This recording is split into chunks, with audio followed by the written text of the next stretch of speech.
I think everyone understands now, because at this point, today, we see that Russia is stuck in Ukraine.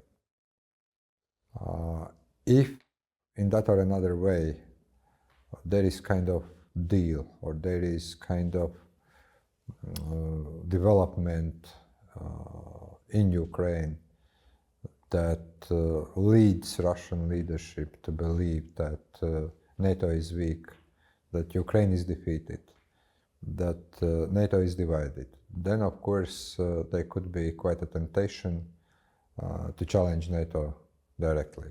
But there is a real decision about the real increase of defense spending and about the real increase of... Today, my answer would be that while Russia is stuck in Ukraine, that possibility of direct military attack is not very high, but it may change very, very quickly. Let's say goals for the future, or for near future, and at the end of the day, even if we are hearing from the top Russian leadership that we are not going to attack NATO, but we also heard that we are not going to attack Ukraine a couple of years ago. So we have judged such kind of statements with some grain of salt.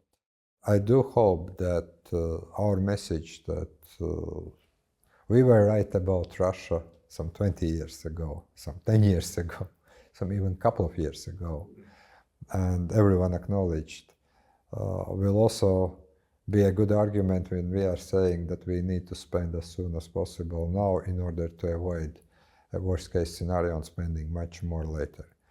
We do believe that NATO summit in The Hague must agree on larger defense spending, and we believe that 5% target is one that we must achieve. Yes, we can discuss some modalities. About the timeline, our position would be the sooner the better, but we understand all the arguments.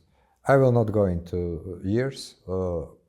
We would say that if we can agree on 5% target, and if we can set a deadline, we can set a time frame, we can agree what we understand by those 5%, that's already a remarkable achievement.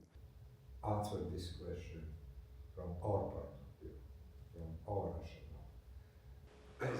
I think we can go on for a while to discuss all kinds of scenarios. That's not the point. I think that I do hope that understanding in Madrid also that this is a critical time for the alliance, both when it comes to its defense capabilities, but also when it comes to transatlantic relationship, that this understanding will be also in Madrid as well as in each and every NATO capital.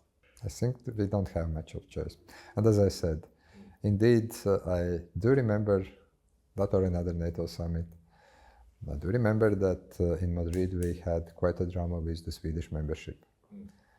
At that point, there were some concerns raised by one of the member states. Yes, it took time to find the solution, but we did it. And of course, that temptation could be there at the same time.